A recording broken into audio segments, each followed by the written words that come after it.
À tous et bienvenue sur ce nouveau Pitch Day des rencontres digitales IREF sur le thème de la restauration rapide. Je suis Elsa et nous sommes ravis d'accueillir aujourd'hui Fabrice Rimblot, le cofondateur de l'enseigne Green sur mesure. Bonjour et merci beaucoup Fabrice d'avoir accepté notre invitation. Bonjour Elsa, merci à vous de m'y avoir invité. Avec plaisir. Alors Fabrice, est-ce que vous pouvez nous parler de l'enseigne Green sur mesure? Comment l'histoire de cette enseigne a-t-elle démarré? Quel est son ADN? Voilà, nous, on a envie de tout savoir sur Green sur mesure. Je ne me lasse jamais de parler de Green sur mesure. Alors, Green sur mesure, c'est une enseigne qui a 10 ans maintenant. Elle a été fondée il y a donc, comme je disais à l'instant, 10 ans, en 2013, par deux anciens franchisés d'un réseau de salade bar.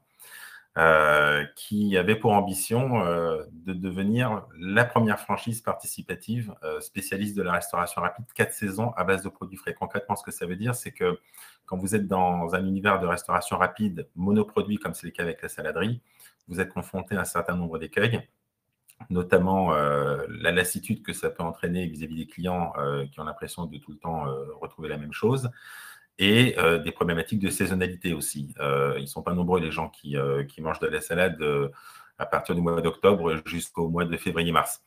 Donc on était confronté à ces écueils et on s'est dit qu'il fallait qu'on tire la pelote en fait sur le concept en changeant un peu le paradigme, en se disant ben non, on n'est pas un concept de saladerie finalement, on est un concept de restauration rapide LC à base de produits frais sur mesure, et à partir de là, qu'est-ce qu'on peut trouver comme relais de produits qui nous permettent de bien fonctionner toute l'année. Et ça, c'est quelque part, c'est là que la franchise Green sur mesure puise ses origines. On est parti d'un concept monoproduit salade auquel on avait souscrit en tant que franchisé pour bâtir quelque chose qui nous a paru plus robuste et plus viable économiquement pour les exploitants. Avec une petite particularité aussi, c'est la notion participative, dans le sens où, de par finalement ce qu'est notre ADN, des franchisés devenus franchiseurs, on est parti du principe que, la preuve par l'exemple, on est bien placé pour savoir que les bonnes idées peuvent venir du terrain. Et à partir de là, on s'est dit, ben, on va développer un système de franchise qui prend le contre-pied de ce qu'on a l'habitude de voir dans la franchise, qui en général est fondée sur une logique assez dirigiste. Et on s'est dit non, on va plutôt s'appuyer sur les forces vives du terrain en permanence pour faire évoluer le concept de manière collégiale. Et c'est aussi ça un peu qui fait la particularité de Green sur mesure par rapport à ce qu'on trouve habituellement dans l'univers de la franchise. Aujourd'hui, on a 19 restaurants, plus un food truck qui est adossé à l'un des restaurants. Et on est implanté essentiellement en zone de bureau, même uniquement en zone de bureau. Et l'objectif maintenant pour nous, c'est de continuer à développer les zones de bureau, bien sûr, parce que ça reste très porteur, contrairement à ce qu'on pourrait penser, malgré le passage de la pandémie et la démocratisation partielle du télétravail. Ça reste des environnements qui sont très porteurs.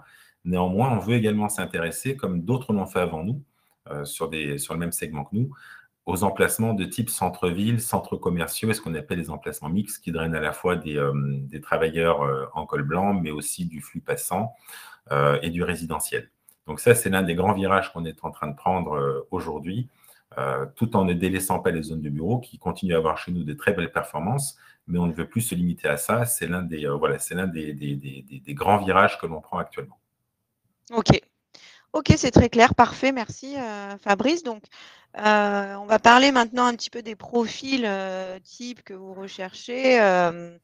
Quels sont ces profils? Quel est votre candidat idéal, s'il y en a un? Et quels sont aussi les critères pour intégrer votre réseau, c'est-à-dire les critères financiers notamment, mais pas que. Mmh. Alors, comme je l'expliquais juste à l'instant, on a finalement deux formats d'exploitation. Le format historique, qui est le format destiné aux zones de bureau, et qu'on appelait, nous, le green business, business comme dans bureau. Et puis, le format d'exploitation du centre-ville, centre-co et emplacement mixte, qu'on appelait le green city. Ces deux formats s'adressent à une candidatèle différente. Historiquement, le format de zone de bureau qu'on connaît très bien est un format qui s'adresse majoritairement, ou en tout cas qui jusqu'à présent attirait majoritairement des candidats qu'on appelle des profils en reconversion. C'est-à-dire des personnes qui généralement étaient des employés de bureau, qui parfois nous ont connus en tant que clients lorsqu'ils étaient employés de bureau, et qui ont eu à un moment donné envie de changer de vie, parfois même changer de géographie au passage, Souvent, c'est d'anciens Parisiens qui veulent s'implanter en province, s'installer dans une activité qui ne soit plus salariée, mais où ils sont leurs propres patrons, mais sans pour autant, mais tout en, je dirais plutôt, tout en conservant un équilibre de vie pro-perso. Le format d'exploitation Green Business, c'est un format où le point de vente, il ferme ses portes publiques à 15 h du lundi au vendredi. Donc, on a sa seconde partie d'après-midi de libre, on a ses week-ends, ses soirées de libre et ses week-ends de libre. Donc, ça s'adresse à un profil qui est plutôt profil en reconversion, un entrepreneur individuel ou un couple qui cherche à se lancer dans l'entrepreneuriat. C'est souvent des primo-accédants, ce qu'on appelle, mais qui pour autant tiennent à conserver un certain équilibre entre la vie pro et la vie perso. À l'inverse, sur le Green City, on va s'intéresser plutôt à des personnes qui sont, on va dire, un peu plus chevronnées. On va s'adresser notamment à des exploitants qui sont déjà en activité sur d'autres enseignes, qui cherchent à élargir leur portefeuille de marque dans une localité qu'ils connaissent bien, de façon complémentaire à ce qu'ils exploitent déjà. Typiquement, si vous exploitez un concept de sushi, un concept de pizza, ce genre de choses, ça peut être intéressant pour vous de venir ajouter à ça un concept comme le nôtre de restauration rapide healthy. Ça ne va pas cannibaliser vos marques existantes. Ça vous permet de mailler votre environnement concurrentiel, de le maîtriser. Et ça vous permet aussi de diversifier les risques. Donc ça, ce sont, je dirais, les deux profils types selon le format d'exploitation. Et là, on s'adresse à des gens qui ont vraiment à cœur d'exploiter de la manière la plus rentable possible un concept comme le nôtre. Quand vous êtes en Green Business zone de bureau, vous êtes ouvert 5 services par semaine, alors qu'en Green City, vous êtes ouvert 12 à 14 services par semaine. Forcément, on n'est pas sur les mêmes critères de rentabilité dans les deux cas. Bien sûr. Donc, oui. Ça s'adresse à ces deux, voilà. Donc, ça s'adresse donc à deux profils qui ont des ambitions différentes. Dans un cas, je veux gagner mes vies correctement, mais je veux aussi conserver un équilibre de vie. Dans l'autre cas, je veux mouiller la chemise, j'ai de grandes ambitions financières pour mon projet sous l'enseigne et je vais exploiter le concept, mais dans ces cas-là, plutôt à deux associés ou un couple où les deux travaillent dans l'affaire, de façon à pouvoir se relayer sur l'ensemble des créneaux d'exploitation. Et là, je vais vraiment chercher de la grosse rentabilité. Ensuite, concernant les critères financiers, on est sur une fourchette entre 80 et 120 000 euros d'apport personnel nécessaire. Ce n'est pas le budget global d'investissement pour ce genre de projet, évidemment.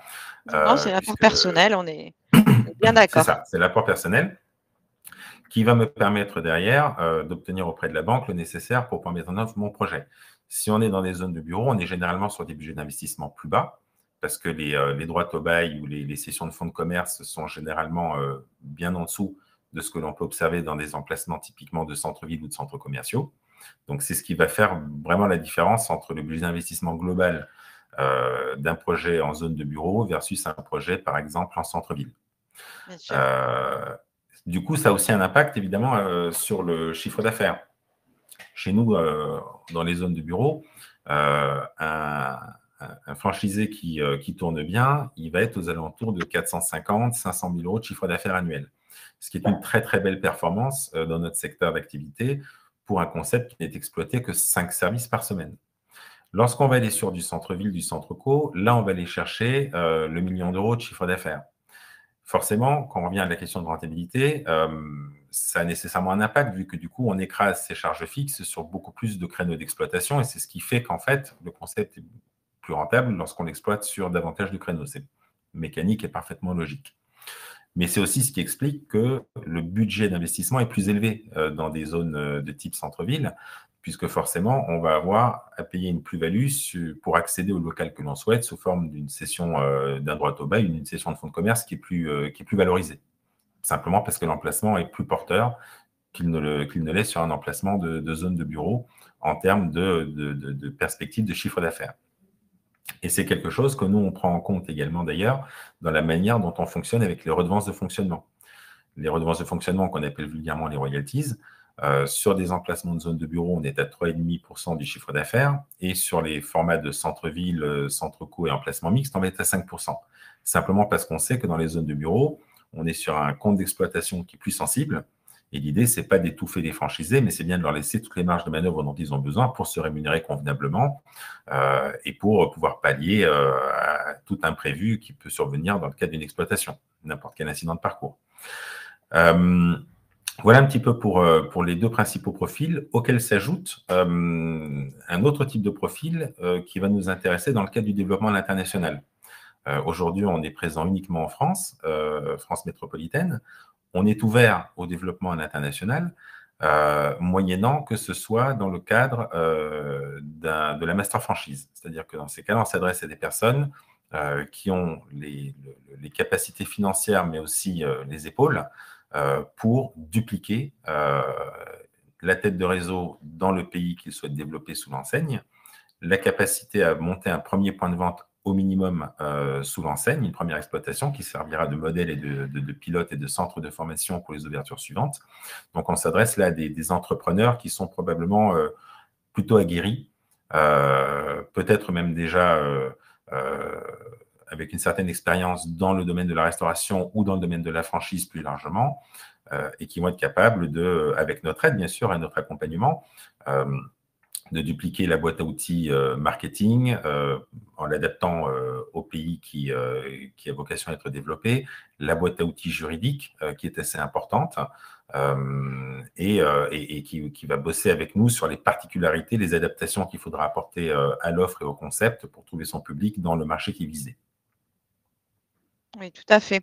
Là, en fait, on est d'accord, Fabrice, que ces profils dont vous nous parlez, ce sont des profils opérationnels. Ce sont des gens qui vont travailler au sein de leur structure. Est-ce que les profils purement investisseurs, ce sont des profils qui vous intéressent? Alors, pour le format Green Business, c'est sûr que non. C'est un format d'exploitation par nature qui est sensible, où tout doit être piloté de manière précise sur le plan opérationnel. On pilote sa masse salariale de façon très précise, on pilote son coût matière de façon précise. Et ça, c'est quelque chose qui est difficile de faire de la meilleure des manières possibles lorsqu'on n'est pas soi-même le chef d'entreprise à l'intérieur du point de vente. Donc là, on s'adresse à des gens qui, clairement, sont des investisseurs exploitants uniquement. S'agissant du format Green City, qui, par nature, est moins sensible en termes de compte d'exploitation et qui permet donc d'être un petit peu plus large dans le confort qu'on peut se donner dans l'exploitation et dans le plan de charge, là, on peut s'adresser aussi à des profils investisseurs. Ok, super. Parfait. Alors, du coup, maintenant qu'on sait tout ça, qu'on a appris toutes ces choses sur les candidats que vous recherchez et puis aussi sur l'histoire et ce qui est Green sur mesure, le concept, qu'est-ce qui différencie véritablement l'offre de Green sur mesure de celle de vos concurrents? Alors, ce qu'on voit apparaître sur ce panneau-là, c'est effectivement la notion à laquelle je faisais référence auparavant, qui est une offre 4 saisons. On connaît tous des concepts de salade bar, on connaît tous des concepts de poké, des concepts de soupe, des concepts de sandwicherie, monoproduits chacun d'entre eux, avec la problématique que j'évoquais précédemment de la saisonnalité et d'un risque de lassitude du client. Nous, on a été confrontés à ça quand on était franchisé d'un salade bar, et on a vraiment voulu apporter, tirer la pelote, comme je disais, sur des offres sur des produits qui sont complémentaires, qui ne dénaturent pas le positionnement LC de l'enseigne, mais qui permettent d'avoir des relais de chiffre d'affaires tout au long de l'année. C'est ce qu'on a fait en démarrant des salades, comme je disais, mais on est allé ensuite sur les pokéballs, on est allé sur les pâtes chaudes, on est allé sur les tartes salées. Ça, c'est ce qui est le socle aujourd'hui du concept Green sur mesure. Et puis à ça s'ajoute un aspect modulaire ou optionnel qui va être fonction de l'environnement concurrentiel du futur point de vente du franchisé, de sa géographie aussi. Selon qu'on est plus au nord ou plus au sud du pays, on va ou on ne va pas mettre en œuvre les soupes, par exemple. On voit bien chez nous que les soupes dans le sud de la France, concrètement, ça fait rêver personne. Par contre, à Chambéry, ils sont très contents de les avoir. Donc l'idée, c'est Je ne suis pas tout à fait d'accord avec vous, Fabrice, hein, quand même, je dois vous dire. Mais Alors, bon, je vous crois. précise qu'on raisonne volume. Je suis bien d'accord qu'il y bien a un sûr, marché non, pour la non, soupe, mais y compris dans le sud. Mais c'est vrai je qu'en vous termes taquine. de volume, et oui, je me doute, en termes de volume et de bonnes raisons économiques de le faire, Bien sûr. on y retrouve davantage ces petits Bien sûr, non, non, mais dans la partie nord que dans la partie sud. Donc, c'était une petite Green, c'est aussi boutade. ça. Green, c'est aussi ça, si vous voulez, en termes de distinction Green sur mesure par rapport aux concurrents. C'est le côté adaptable du concept et de l'offre dès le début. En fait, en fonction de l'étude que l'on fait d'une opportunité d'emplacement, c'est de dire, voilà, le socle, on sait qu'il ne bougera pas, c'est les 4 premiers qui sont affichés à gauche, mais Bien ensuite, on sûr. peut rajouter des éléments en fonction de ce que l'environnement concurrentiel nous laisse à penser, en fonction de la géographie, sous-entendu la météo que l'on peut en attendre, le microclimat qu'on connaît dans certains endroits de France et qui ne justifie pas de déployer, je suis navré de le dire, la soupe. Non, Si non, on mais est dans une j'entends, zone, par j'entends. exemple, si on est dans une localité où il y a peu ou pas d'acteurs sur la pizza, par exemple, nous, on ne fait pas la pizza, mais on fait la pinza. C'est une variante de la pizza beaucoup plus gourmet et beaucoup plus digeste aussi. Donc, dans ces cas-là, on peut mettre en œuvre la pinza à certains emplacements. On en a 4 dans le réseau aujourd'hui qui font la pinza sur un réseau de 20. Donc, ça montre bien que c'est fait là où ça a du sens, Mhm. en fait. Voilà. Bien sûr. Donc ça, c'est, je dirais, la principale, ce qui nous distingue principalement dans notre segment d'activité, c'est qu'on a vraiment voulu se distancier de nos produits, mais tout en conservant l'ADN healthy, produits frais, sur mesure pour certains, pas sur mesure pour d'autres. Typiquement, les Pokéballs ne sont pas sur mesure, parce que ce sont des accélérateurs de flux aussi, de ne pas avoir que du sur mesure. Oui, bien sûr. Bien sûr. En tout cas, ça donne très envie, hein. Moi, je vous le dis, là, c'est l'heure du goûter bientôt. Venez, on va faire un truc. Alors, bon, trêve de plaisanterie. Vous avez, il me semble, remanié vos formules pour gagner aussi des clients malgré le contexte inflationniste. Comment ça fonctionne? Est-ce que vous pouvez nous en parler un petit peu, Fabrice, Oui, s'il vous plaît? oui, volontiers. Ça fait partie des travaux d'Hercule dont on est assez fiers. Historiquement, on avait l'habitude de travailler et de proposer aux clients des formules complètes avec le plat, la boisson et le dessert. Forcément, quand l'inflation a commencé à pointer le bout de son nez, ça nous a obligés, quand certains produits à l'intérieur de notre offre augmentaient, eh bien d'augmenter le montant des formules. Alors que dans certains cas, pour le client, c'était pénalisant parce que les choix qu'il faisait à l'intérieur des formules pouvaient se porter sur des produits qui, eux, n'avaient pas subi d'augmentation de prix. Mmh. Et arrive un moment, si vous voulez, on finit par sortir des clous de ce que le client est disposé, ou de ce que la majorité des clients sont disposés à dépenser sur leur repas du midi, par exemple. Et donc, on a eu l'idée, qui a extrêmement bien marché, de garder une logique de formule, mais avec des niveaux de gamme pour les boissons et les desserts. C'est-à-dire de décomposer les boissons et les desserts avec des niveaux de gamme qui permettent au client de faire des choix à l'intérieur des formules en fonction du niveau de prix qu'il ne veut pas dépasser. Ce qui nous permet, par exemple, quand certains produits augmentent, qui impactent la gamme intermédiaire des desserts, nous, on va répercuter ça uniquement sur le prix de la gamme intermédiaire des desserts et c'est au client de décider s'il veut toujours ce produit-là ou s'il veut se rabattre sur une gamme inférieure pour les desserts ou s'en affranchir complètement. Donc, aujourd'hui, le client il choisit son plat principal. Par exemple, la formule Green Salad, c'est une base au choix avec quatre ingrédients et une sauce évidemment. Et puis, il va choisir là-dedans, au niveau boisson, en fait, j'ai pas envie de boisson. Par contre, je vais me faire plaisir sur le dessert, je vais prendre un dessert premium. Ou à l'inverse, il va dire, il faut savoir que dans la restauration rapide, LC, comme nous, les premières ventes en boisson, c'est les eaux. Donc, il va généralement prendre une eau, ce qui, soit dit au passage, est particulièrement rentable pour nous. Mmh. Et puis derrière, il va se dire, j'ai pas envie d'aller au-delà de 11 euros, donc je vais juste me contenter, entre guillemets, d'une gamme de fromage blanc de compote, sachant que c'est déjà très gourmand chez nous, puisque le client peut y ajouter des toppings sucrés, de la crème de marron, du spéculoos, des pépites de chocolat, ce genre de choses. Donc, de toute façon, il aura quelque chose de très sympa à manger. Et donc, ça, c'est ce qui nous a permis de garder nos clients, mais aussi de Mmh. développer une clientèle de gens qui se sont désintéressés d'autres enseignes qui étaient devenues trop chères, en apportant une flexibilité qui permet vraiment au client d'ajuster ses choix en fonction de son budget. Donc, finalement, on est à la portée de toutes les bourses, là où d'autres sont devenus un peu trop chers. Oui, puis en plus, j'ai envie de dire, le client, du coup, il se sent moins lésé parce que justement, c'est très clair. En fait, il voit, Oui. s'il veut, voilà, c'est pas toute la formule qui augmente, c'est-à-dire que bah, voilà, je veux une formule, bah, avant c'était à 11, maintenant c'est à 15, je vous dis n'importe quoi, c'est un exemple. Alors que Mmh. là, il peut, comme vous le disiez, décider de rester à 11 en prenant les boissons et les desserts de base, quoi. Donc c'est super, hein, je Oui. trouve. Et la grosse crainte des franchisés quand on a mis ça en place, c'était de voir le ticket moyen se casser la figure. On est sur un ticket moyen à 13,50 € chez nous. Et, les franchisés avaient cette crainte-là, que le ticket moyen dégringole parce que les clients feraient des arbitrages trop agressifs. Et en fait, pas du tout. Le ticket moyen n'a pas bougé. Simplement, nous, ça nous permet, non seulement ça nous permet de garder les clients, mais ça nous permet de vendre de façon plus rentable.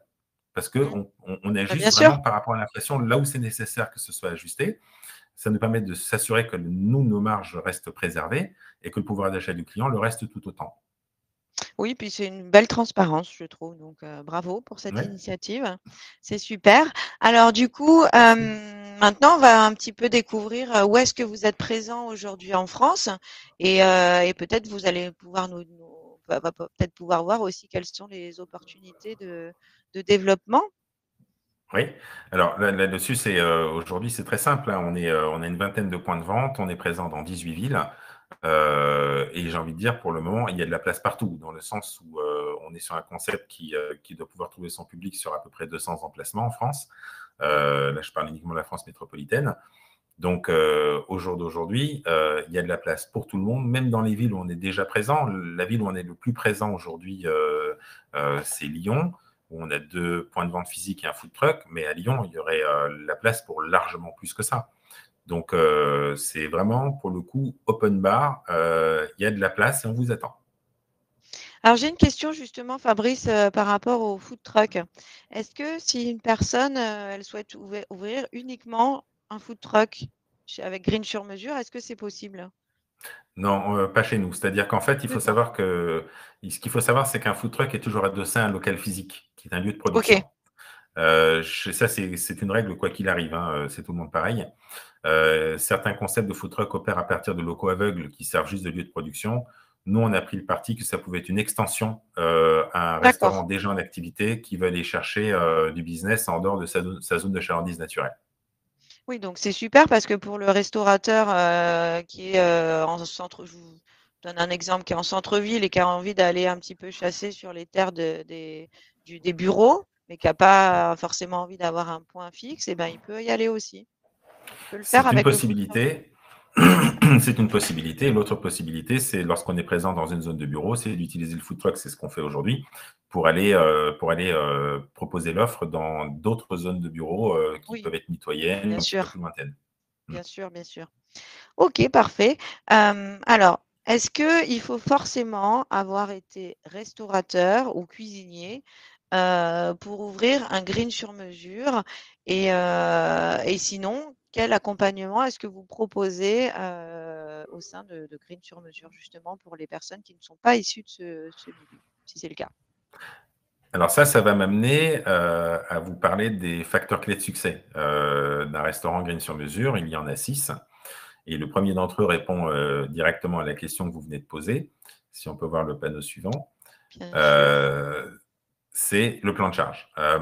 Il faut savoir que le concept a la particularité de ne pas avoir besoin de s'appuyer sur les compétences particulières d'un cuisinier. À partir de là, ça veut dire qu'il est ouvert à n'importe quelle personne qui a une sensibilité pour la restauration rapide de type LC, et ça, c'est un petit peu le dénominateur commun des franchisés chez nous, Mmh. c'est qu'ils ont ça chevillé au corps, cette conviction euh, que c'est une lame de fond et que c'est quelque chose qui leur tient à cœur.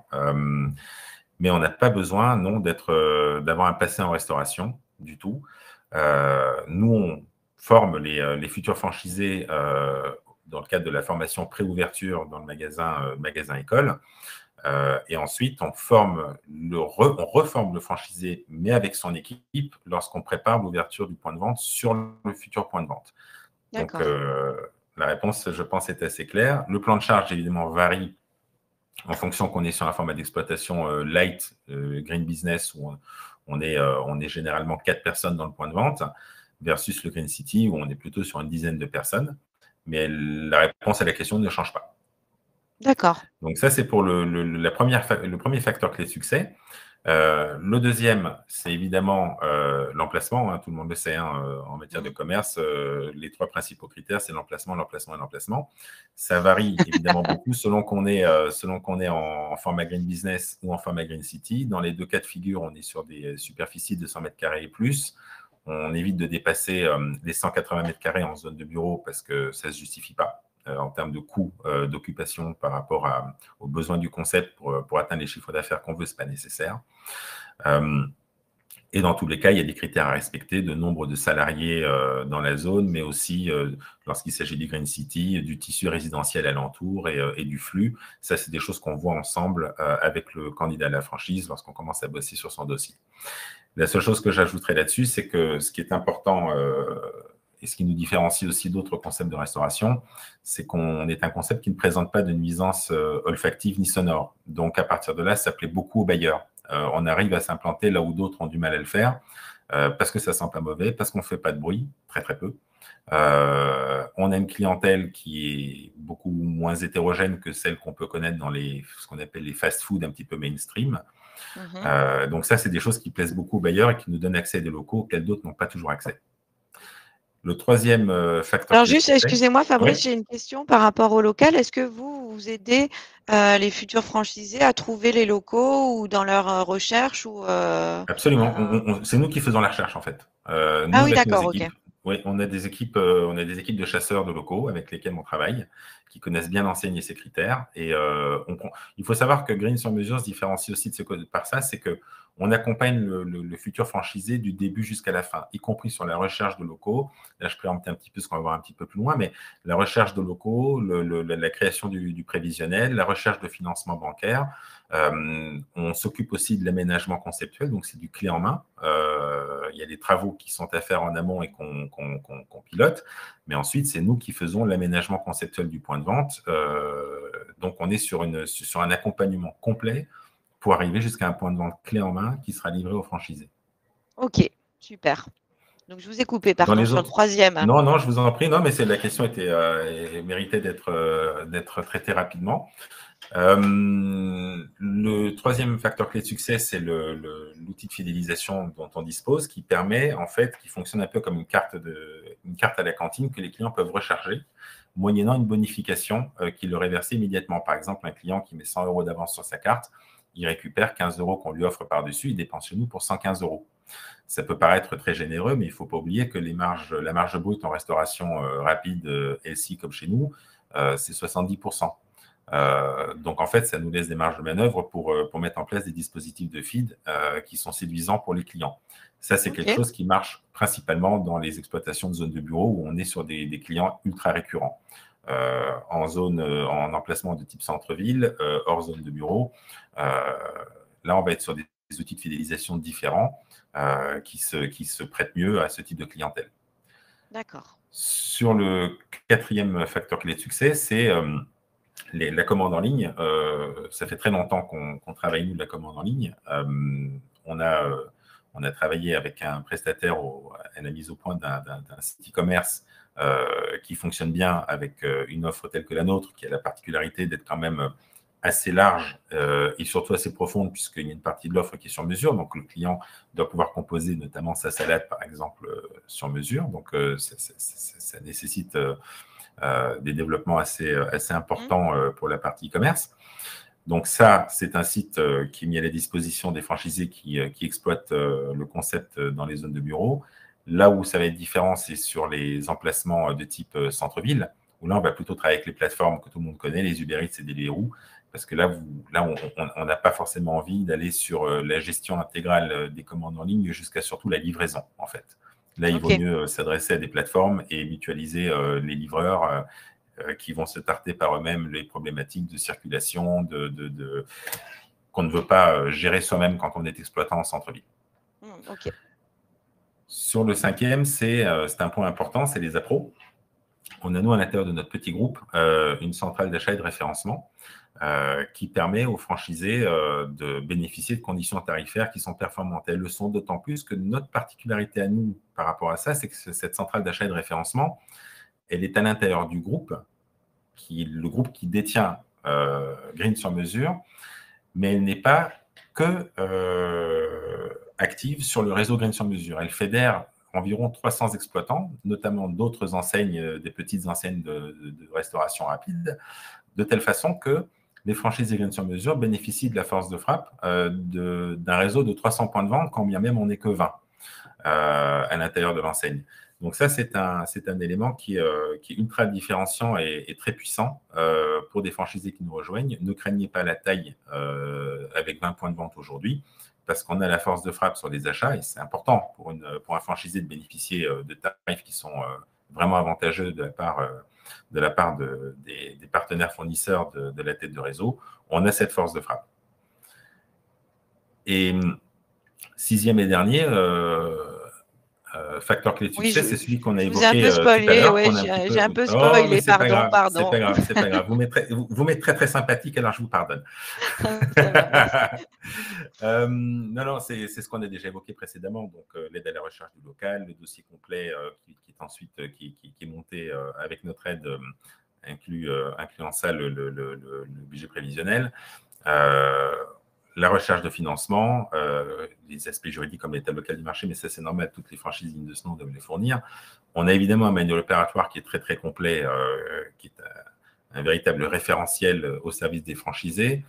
Et puis bien entendu, arrive ensuite, outre ce que j'ai évoqué précédemment sur le clé en main, pour l'installation du restaurant, viennent ensuite toutes les salves de formation, la formation opérationnelle préouverture, d'autres formations qui ne sont pas directement liées à l'exploitation du concept, mais plutôt à son pilotage, qui sont également fournies en amont de l'ouverture. Et ensuite, il y a la formation in situ à l'ouverture du point de vente. On est présent aux côtés du franchisé le temps nécessaire, et ça varie selon les projets, selon le profil du franchisé, ça varie.